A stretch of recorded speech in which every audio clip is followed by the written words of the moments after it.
Dear students, मैं English teacher आफाक Ahmad SIC की online class में आप सभी का एक बार फिर से वेलकम है। स्टूडेंट्स, मैंने अपनी लास्ट की वीडियो में आपको यूज़ ऑफ कैन और यूज़ ऑफ मे को पढ़ाया है। स्टूडेंट्स, आज की इस वीडियो में हम आपको यूजेज ऑफ कुड पढ़ाएंगे कि कुड का यूज़ कहाँ किया जाता है, किस सिचुएशन में किया जाता है। तो आइए स्टूडेंट्स देखते हैं। स्टूडेंट्स, ये कुड क्या है? कुड देखिए ब्रैकेट में पास्ट टेंस ऑफ कैन, ये कैन का पास्ट टेंस है। कैन का पास्ट टेंस क्या होता है? कुड। स्टूडेंट्स, जब हम किसी से बहुत पोलाइटली रिक्वेस्ट करते हैं, मतलब बहुत प्यार की भाषा का इस्तेमाल करते हैं, सीधे सीधे कहिए प्यार की भाषा का जब हम प्रयोग करते हैं उसे पोलाइट रिक्वेस्ट इंग्लिश में कहते हैं। जब हम पोलाइट रिक्वेस्ट करते हैं तब हम उस कंडीशन में कुड का यूज़ करते हैं। अब स्टूडेंट्स, आप ये सोच रहे होंगे कि जब हम कुड का यूज़ करते हैं तो वो प्रेजेंट में होता है, जबकि वहाँ ब्रैकेट में लिखा हुआ है कि ये कुड है क्या? Past tense of can. तो जब पास्ट टेंस कैन का पास्ट टेंस है तो जो आपका सेंटेंस बन रहा है वो भी पास्ट में होना चाहिए।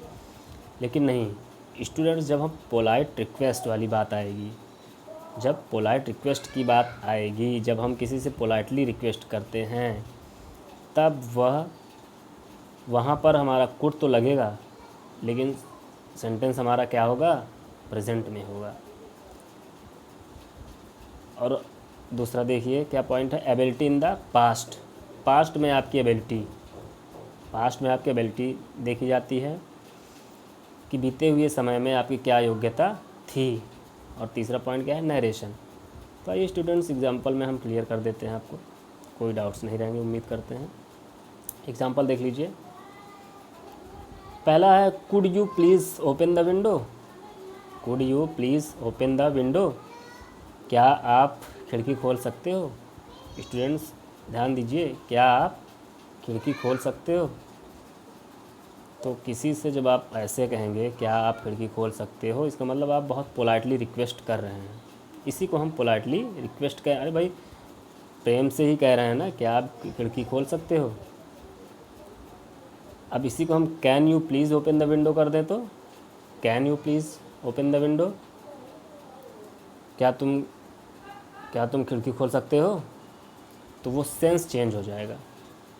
क्या तुम खिड़की खोल सकते हो, ये सेंस, और क्या आप खिड़की खोल सकते हैं, इस सेंस में फ़र्क है स्टूडेंट्स। तो ये पोलाइटली रिक्वेस्ट है। ऐसी कंडीशन में हम कुड का यूज़ करते हैं। दूसरा एग्जांपल देखिए, could U turn the music down. क्या आप म्यूज़िक बंद कर सकते हैं? यही पोलाइटली रिक्वेस्ट है हमारा, और ऐसी कंडीशन में हम कुड का यूज़ करते हैं। थर्ड है, could you fetch me that book. क्या आप मुझे वो किताब पकड़ा सकते हैं? ये भी पोलाइटली रिक्वेस्ट ही है। स्टूडेंट्स नेक्स्ट एग्जांपल देखिए, चौथा, व्हेन आई वॉज यंगर। जब मैं छोटा था, I could run a mile. मैं 1 मील दौड़ सकता था। जब मैं छोटा था तो 1 मील दौड़ सकता था। ये पास्ट में आपकी एबिलिटी देखी जा रही है, एबिलिटी इन द पास्ट, वो जो दूसरा पॉइंट है। तो यहाँ पर आपकी पास्ट में एबिलिटी देखी जा रही है। पांचवा है फिफ्थ, यस्टरडे। कल I could not find my wallet. मुझे मेरा पर्स नहीं मिला, या मैं अपना वॉलेट नहीं ढूंढ सका। कल मैं अपना वॉलेट नहीं ढूंढ सका। तो यहाँ भी आपकी पास्ट में एबिलिटी ही देखी जा रही है। तो ऐसी कंडीशन में हम कुड का यूज़ करते हैं स्टूडेंट्स। तो छठवां है, लास्ट ईयर। पिछले वर्ष, he could not speak English well. वो अच्छी तरह इंग्लिश नहीं बोल सकता था। पास्ट में उसकी एबिलिटी क्या थी कि वो अच्छी तरह इंग्लिश नहीं बोल सकता था। स्टूडेंट्स ध्यान देने की बात है, सेंस की बात है, सेंस समझने की बात है, वरना आप सेंस जब दूसरी तरह बोल देंगे तो आपका सेंस पूरा ही चेंज हो जाएगा। ओके स्टूडेंट्स, तो सिर्फ यहाँ क्या कहना चाह रहा है, एक व्यक्ति क्या कहना चाह रहा है। सेंस, शुरू में हमने आपको जब मॉडल स्टार्ट किया था तभी बताया था मूड, कि उस व्यक्ति का मूड क्या है, क्या कहना चाह रहा है, तो बस वही सेंस की बात है। तो बस यही चीज़ यहाँ पर भी लागू हो रही है। छठा देखिए, last year he could not speak English, अभी इसको बताया हमने आपकी, पिछले वर्ष वो अच्छे तरह इंग्लिश नहीं बोल सकता था। सातवां है नरेशन है, देखिए ही सेड दैट, उसने कहा, he could sing a song, उसने कहा कि वो एक गीत गा सकता था। तो ये डायरेक्ट इनडायरेक्ट नरेशन को डायरेक्ट इनडायरेक्ट भी कहते हैं। तो जब ये इनडायरेक्ट में होगा तो क्या होगा, ये कैन होगा ना, ही कैन, तो हमने चेंज किया है, कुड हो गया है, तो यहाँ नरेशन में कुड हो जाएगा, he could sing a song. इसी तरह आठवां है Rajiv said that he could play guitar.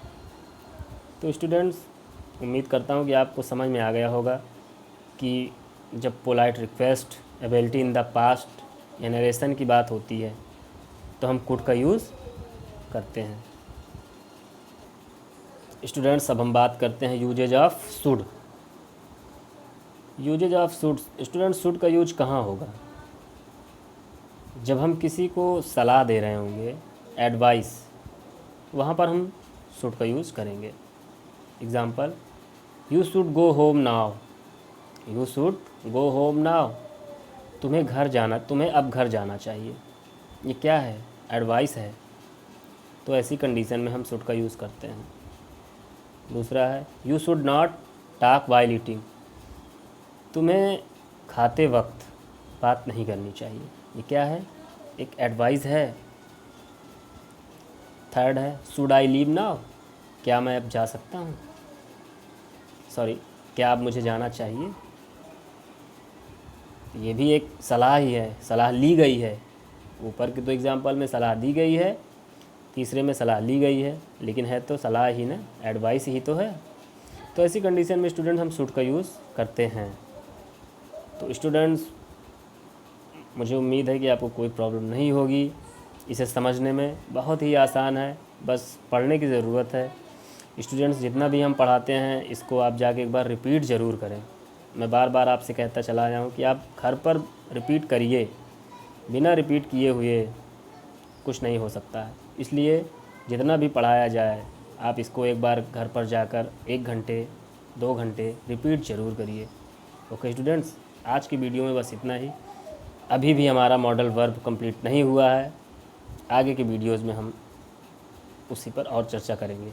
Okay students, आज की वीडियो में इतना ही। Thank you.